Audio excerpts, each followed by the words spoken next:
여러분 안녕하십니까? 광주 MBC 뉴스데스크입니다. 여권의 유력 대선 주자인 정세균 국무총리와 이낙연 민주당 대표가 설 연휴를 하루 앞두고 나란히 광주와 전남을 방문했습니다. 호남 출신인 두 대권 주자들의 텃밭 경쟁이 설을 앞두고 본격화하는 분위기입니다. 보도에 이계상 기자입니다. 집권 여당의 대선 주자인 정세균 총리와 이낙연 민주당 대표가 설 연휴를 하루 앞두고 나란히 광주와 전남을 방문했습니다. 코로나19 방역을 진두지휘하고 있는 정세균 총리는 중앙재난안전대책본부 회의를 광주에서 직접 주재했습니다. 정 총리는 빛고울 에코 연료전지 발전 사업 착수식과 광주 글로벌모터스 공장 방문 행사 등에 참석해서 광주와 호남이 살아야 국가 균형 발전의 기틀이 정립될 수 있다며 정부 차원에서 적극 지원하겠다고 밝혔습니다.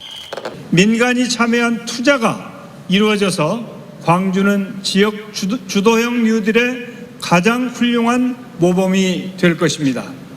정부가 함께 하겠습니다. 이낙연 대표는 올해 들어서만 세 번째 광주 전남을 찾았습니다. 1박 2일의 이번 일정은 한국에너지공대 설립 부지와 국립아시아문화전당, 여순항쟁 유령탑 등을 방문하는 것으로 특별법 제정과 관련된 장소들입니다. 이 가운데 에너지공대 부지를 가장 먼저 찾은 이 대표는 학생 모집이나 개교 일정에 맞추려면 관련 특별법 제정이 시급하다며 야당인 국민의힘과 협의를 거쳐 2월, 3월 임시국회에서 처리하겠다고 약속했습니다. 내년 3월 개교하려면 늦어도 특별법이 금년 3월까지 처리가 돼야 됩니다. 2월부터 3월까지 연속해서 국회가 열리게 될 텐데 가급적이면 2월 국회 안에 처리하도록 최선을 다하겠습니다.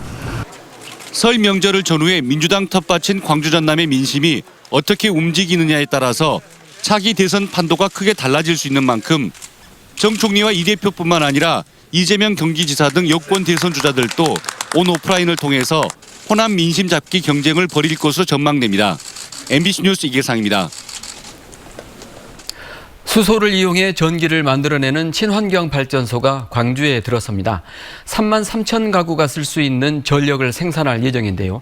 광주시는 이를 시작으로 광주에서 쓰는 전기는 광주에서 직접 만드는 에너지 자립 도시를 오는 2045년까지 만들 계획입니다. 우정훈 기자가 보도합니다. 내년 8월 완공을 목표로 하는 빛고울 수소 연료전지 발전소가 착공됐습니다. 제1하수처리장 유휴부지에 들어설 발전소는 친환경 방식으로 전력을 생산합니다. 수소가 전해질을 통해 이동하면서 전자를 발생시키는 원리를 활용한 것인데 수소와 산소만을 활용해 물과 전력을 생산함으로써 환경에 친화적입니다. 민간이 참여하는 특수목적 법인이 짓는 발전소는 연간 9만 5천 메가와트의 전력을 생산할 것으로 예상됩니다. 이는 3만 3천 가구가 소비할 수 있는 양으로 발전소에서 생성된 전력은 관공서와 광주 서구 지역에 공급될 예정입니다. 온실가스 배출을 줄여갈 것입니다. 이를 위한 핵심 사업의 하나가 오늘 착수식을 갖는 빛고울 수소연료전지 발전소입니다. 광주시는 수소 연료전지 발전소를 시작으로 2045 탄소 중립을 본격적으로 추진해 나간다는 계획입니다. 민간 참여를 독려해 수소 연료전지 발전소를 추가로 짓는 한편 이달 말에는 민관이 공동 참여하는 탄소 중립 도시 추진단을 출범시켜 2045년까지 외부로부터 전력을 공급받지 않는 에너지 자립 도시 만들기에 속도를 높인다는 겁니다.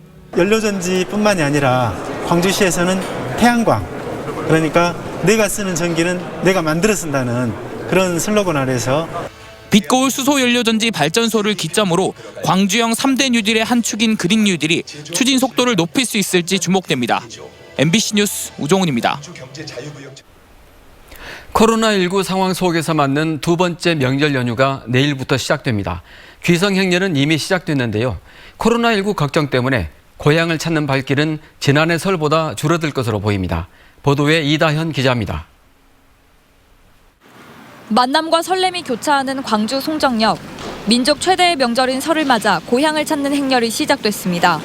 하지만 풍경은 사뭇 달라졌습니다. 들뜬 표정이어야 할 귀성객들은 얼굴에 마스크를 착용한 채 대합실을 빠져나가는 발걸음을 재촉합니다. 또 고속열차마다 좌석 이용이 제한되면서 지난해보다 광주 송정역 이용객도 절반 이상 감소했습니다. 전번 추석하고 이번에 지금 처음으로 또 올라왔거든요. 그래서 되게 기대되고 또 조심해야 되는 부분이 많아서 걱정도 되고 그래요. 근데 너무 좋네요. 자녀나 친지를 맞이해야 할 고향 마을의 풍경도 지난 추석부터 달라졌습니다. 코로나19의 기세가 설 연휴까지 이어지면서 방문 자제를 호소하는 현수막이 이번 명절에도 곳곳에 내걸렸습니다. 다 있기는 있어도 시국이 이러기 때문에 안 오는 게 더 도움이 가잖아요. 안 와도 서운하지 않겠다고 얘기했어요. 만남을 자제하자는 사회적 분위기가 이어지면서 고속도로 교통량도 크게 줄어들 것으로 예상됩니다. 지난해 설 명절 동안 광주와 전남 지역의 고속도로 교통량은 하루 평균 68만 3천 대, 올해는 59만 8천 대로 지난해보다 약 13% 감소할 것으로 한국도로공사는 전망했습니다. 특히 고향을 찾는 발길이 줄어들어 설 하루 전에는 교통량이 15%까지 감소할 것으로 예측됐습니다. 가족을 볼 수 있다는 설렘과 바이러스 확산을 걱정하는 불안한 마음이 교차하는 가운데 설 연휴가 본격적으로 시작됐습니다. MBC 뉴스 이다현입니다.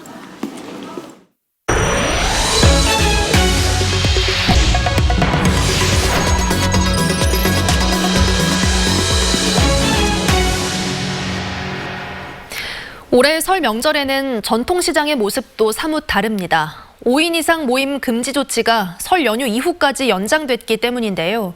시장을 찾은 시민들도 상인들도 표정이 밝지만은 않습니다. 천호성 기자의 보도입니다. 목포시 석현동의 청과물 시장.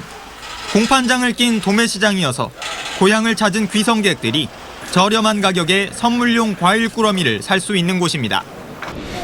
예년이면 명절 전후로 발 디딜 틈 없던 공판장이지만 올해는 좀처럼 손님을 찾아보기 힘듭니다. 오늘 내일 같은 장에는 엄청 큰 장이거든요. 그 외지 손님들이 엄청 많이 오는데 전혀 없어요. 외지 손님들이. 전통시장 분위기도 비슷합니다. 찬거리를 사러 온 손님들의 수는 평소와 비슷하지만 손에 들린 장바구니는 부쩍 가벼워졌습니다. 5명 이상 모이지 못하게 하는 집합 금지 조치가 설 이후까지 연장되면서 차례를 간소화하거나 아예 거르는 집이 많아지면서입니다.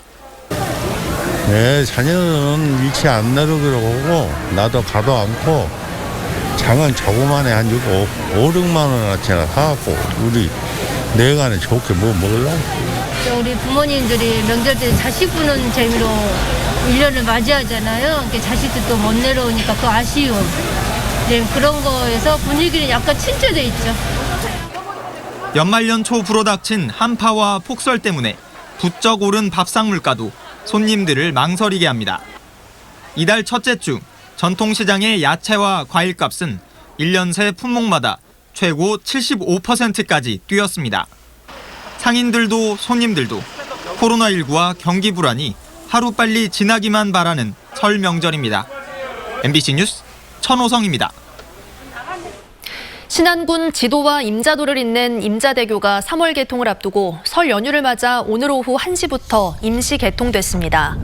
착공 8년 만에 개통된 임자대교는 임자와 수도, 지도를 연결하는 교량 2곳과 접속도로를 포함해 총 연장 4.55km에 이르고 공사비로 1,700억여 원이 투입됐습니다. 임자대교는 오는 15일 오전 7시까지 임시 개통되는데 지난 5일 문재인 대통령이 참석해 세계 최대 규모의 해상풍력단지 투자협약식이 열리기도 했습니다. 네, 이번에는 설 연휴 날씨 알아보겠습니다. 이다솔 캐스터, 연휴 동안 봄처럼 포근한 날씨가 이어진다고요? 네, 그렇습니다. 오늘 오후 들어서는 포근함이 감돌았는데요. 연휴 기간 동안에는 날이 더 포근하겠고요. 대체로 맑은 날씨가 이어지겠습니다. 아침 기온은 영상권에 머물겠고요. 한낮 기온은 15도에서 18도 분포로 포근했던 오늘보다도 2도에서 6도가량 높은 기온 보이겠습니다. 이 정도 기온이면 3월 하순에서 4월 중순에 해당하는 완연한 봄 날씨입니다. 특히 낮 기온이 높게 오르면서 일교차는 크게 벌어집니다. 떨어지니까요. 이 점에는 주의하셔야겠습니다. 대체로 맑은 날씨가 이어지겠지만 일요일 오후 들어서는 서해상에서 비구름대가 유입되면서 비가 내릴 전망입니다. 날이 이렇게 따뜻한 이유는 남서풍이 불어들기 때문입니다. 온화한 서풍의 영향으로 날은 포근하겠지만 서해상의 수증기가 증발하면서 안개는 내내 짙겠습니다. 밤 9시 무렵부터 점심 무렵까지도 안개가 짙을 가능성이 높습니다. 날이 맑더라도 안개가 짙어서 맑은 하늘이 드러나지 않을 수도 있겠고요. 일부 지역에서는 안개가 짙다 못해 이슬비가 내릴 가능성도 있습니다. 비가 내리면서 밤사이 기온이 낮아지기 때문에 도로가 얼어서 미끄러울 수 있으니까요. 교통안전에도 주의가 필요하겠습니다. 전남 동부 지역을 중심으로는 건조주의보가 내려져 있는 상태인데요. 연휴 기간 동안 대체로 맑은 날씨가 이어지면서 건조특보는 확대 강화될 가능성이 있습니다. 각종 화재 사고에도 주의가 필요하겠습니다. 바다의 물결은 전해상에서 최고 1m 안팎으로 잔잔하게 일겠습니다. 안전하고 즐거운 설 명절 보내세요. 날씨 정보였습니다. 광주시는 교회를 대상으로 한 대면 예배 금지 행정명령이 오늘로 끝남에 따라 내일부터 14일까지 좌석수를 20% 이내로 줄인 상태에서 대면 예배 활동을 허용한다고 밝혔습니다. 하지만 타 지역 교류 행사를 비롯해 교회가 주관하는 모임과 식사는 여전히 금지된다고 덧붙였습니다. 한편 오늘 광주에서는 오후 6시 기준으로 지역 감염 확진자 6명과 해외 유입 확진자 4명 등 확진자 10명이 추가됐습니다. 경찰이 방역수칙을 위반한 혐의를 받고 있는 IM 선교회 관련 시설에 대해 수사에 착수했습니다. 광주경찰청 반부패 경제범죄수사대는 감염병 예방법과 초중등 교육법 위반 혐의를 받는 광주 TCS 국제학교 등 IM 선교회 관련 시설 3곳을 대상으로 수사에 들어갔다고 밝혔습니다. 또 광주 서부경찰서는 코로나19 확진 판정을 받고도 1인 병실을 요구하며 역학조사에 응하지 않은 안디옥 교회 담임 목사 A씨도 조사할 예정입니다. 항소심 재판을 서울에서 받게 해달라며 전두환 측이 신청한 재판 관할 이전 신청에 대한 결정은 광주고법이 내리게 됐습니다. 대법원 3부는 전두환의 변호인이 제기한 관할 이전 신청에 대해 항소심 재판부의 상급 법원인 광주고법이 결정해야 한다며 사건을 돌려보냈습니다. 대법원은 단독 판사의 심리로 열린 1심에서 실형을 선고받은 전두환의 항소심은 광주지법 항소부에서 진행될 예정이어서 이에 대한 상급 법원은 광주고법이라고 판단했습니다. 올해 광주 인권상 수상자로 선정된 아논 남파를 비롯해 태국의 인권활동가 4명을 태국 정부가 구금한 것에 대해 5.18 기념재단이 성명을 내고 석방을 촉구했습니다.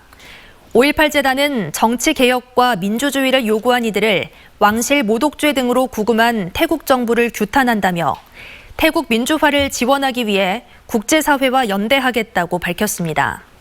구금된 인사들 중에는 인권 변호사 출신으로 올해 광주 인권상 수상자로 선정된 아논 남파와 2016년 전태일상 수상자도 포함돼 있습니다. 경찰이 음주운전 단속 경찰관을 치고 달아난 승용차 운전자를 추적하고 있습니다. 광주 동부경찰서에 따르면 어젯밤 10시쯤 광주시 동구 계림동의 한 도로에서 신원을 알 수 없는 승용차 운전자가 음주운전 단속을 위해 정차를 요구하던 A 경장을 치고 달아났습니다. A 경장은 크게 다치지 않은 것으로 알려졌고 경찰은 차량 등록번호를 토대로 소유주 인적사항을 확인해 추적에 나섰습니다. 광주 지역 학교와 학원들이 학벌을 조장하는 차별적인 게시물을 여전히 게시하는 것으로 나타났습니다. 학벌 없는 사회를 위한 시민 모임은 보도자료를 내고 광주 지역의 8개 학교와 24개 학원이 홈페이지 글과 현수막, 부착물 등을 통해 특정 학교 합격 결과를 홍보하고 있다고 지적했습니다. 시민 모임은 국가인권위원회에서도 이런 행위에 대해 여러 차례 지도 감독을 권고했다며 교육당국의 적극적인 대처를 촉구했습니다. 전라남도 교육청은 오늘 2021학년도 공립중등학교 교사 임용 후보자 최종 합격자 524명을 발표했습니다. 전체 합격자 524명 가운데 다른 지역 합격자는 305명으로 58%였고 여성 합격자가 전체의 78%를 차지해 여성의 비율이 지속적으로 증가하고 있습니다. 광주시가 코로나19 확산 방지를 위해 이번 설 명절은 집에서 보내자는 내용의 범시민 캠페인을 전개하고 있습니다. 시민사회단체들이 함께 참여하는 범시민 캠페인은 광주 지역의 주요 교차로와 다중이용시설 등 280여 곳에서 진행됩니다. 광주시는 설 연휴가 중요한 변곡점이라며 이동 자제를 호소했습니다.